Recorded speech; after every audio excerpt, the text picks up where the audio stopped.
soit Dieu, le Père de notre Seigneur Jésus-Christ, qui nous a bénis de toutes sortes de bénédictions spirituelles dans les lieux célestes en Christ. En lui, Dieu nous a élus avant la fondation du monde, pour que nous soyons saints et irrépréhensibles devant lui, nous ayant prédestinés dans son amour à être des enfants d'adoption par Jésus-Christ, selon le bon plaisir de sa volonté, à la louange de la gloire de sa grâce qu'il nous a accordée en son bien-aimé. En lui, nous avons la rédemption par son sang, la rémission des péchés selon la richesse de sa grâce que Dieu a répandue abondamment sur nous, par toute espèce de sagesse et d'intelligence, nous faisant connaître le mystère de sa volonté selon le bienveillant dessein qu'il avait formé en lui-même, pour le mettre à exécution lorsque les temps seraient accomplis de réunir toutes choses en Christ, celles qui sont dans les cieux et celles qui sont sur la terre.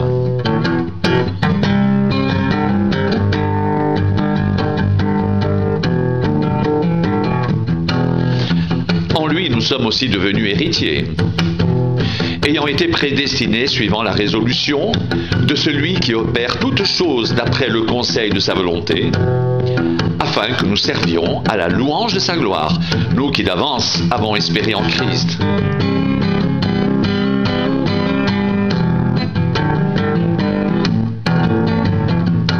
En lui, vous aussi.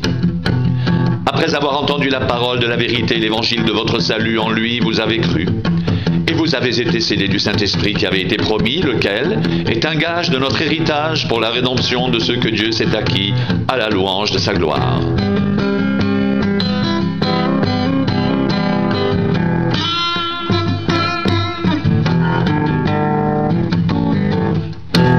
C'est pourquoi moi aussi, ayant entendu parler de votre foi au Seigneur Jésus et de votre charité pour tous les saints, je ne cesse de rendre grâce pour vous, faisant mention de vous dans mes prières, afin que le Dieu de notre Seigneur Jésus-Christ, le Père de gloire, vous donne un esprit de sagesse et de révélation dans sa connaissance, et qu'il illumine les yeux de votre cœur pour que vous sachiez quelle est l'espérance qui s'attache à son appel, quelle est la richesse de la gloire de son héritage qu'il réserve aux saints, et quelle est envers nous qui croyons l'infinie grandeur de sa puissance se manifestant avec efficacité par la vertu de sa force.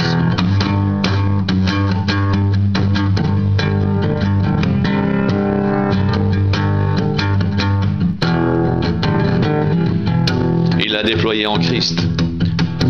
en le ressuscitant des morts et en le faisant asseoir à sa droite dans les lieux célestes au-dessus de toute domination, de toute autorité, de toute puissance, de toute dignité, de tout nom, qui se peut nommer non seulement dans le siècle présent, mais encore dans le siècle à venir. Il a tout mis sous ses pieds, et il a donné pour chef suprême à l'Église, qui est son corps, la plénitude de celui qui remplit tout en tous.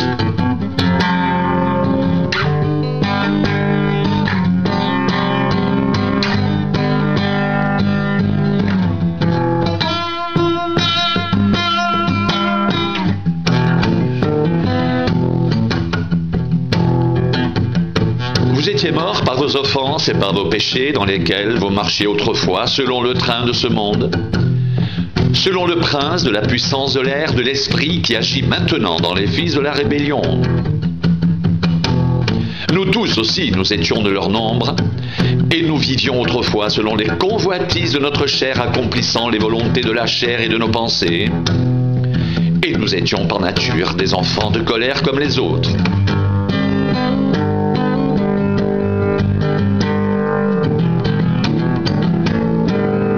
Mais Dieu,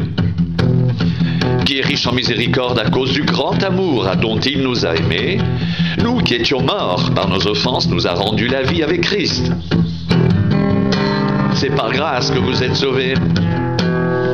Et il nous a ressuscités ensemble et nous a fait asseoir ensemble dans les lieux célestes en Jésus-Christ, afin de montrer dans les siècles à venir l'infinie richesse de sa grâce par sa bonté envers nous en Jésus-Christ.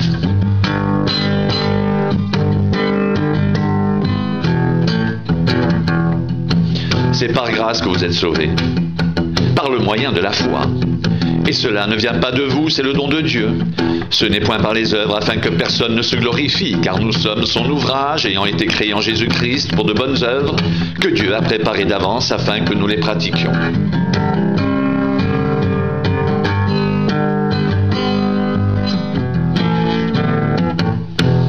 C'est pourquoi, vous autrefois païens dans la chair, appelés incirconcis par ceux qu'on appelle circoncis et qui le sont à la chair par la main de l'homme, souvenez-vous que vous étiez en ce temps-là sans Christ, privés du droit de cité en Israël, étrangers aux alliances de la promesse, sans espérance et sans Dieu dans le monde.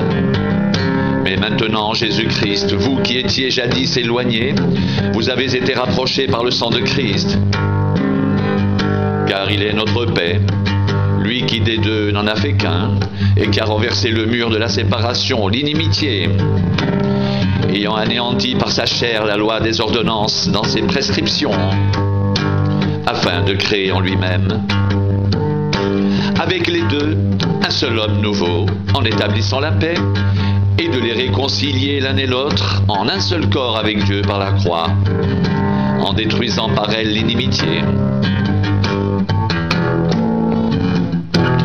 Il est venu annoncer la paix à vous qui étiez loin et la paix à ceux qui étaient près. Car par lui, nous avons les uns et les autres accès auprès du Père dans un même esprit.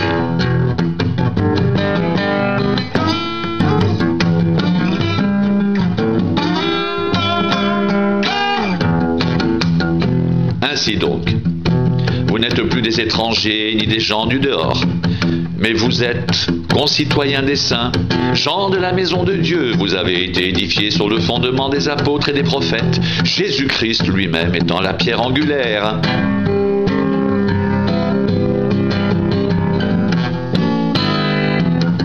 En lui,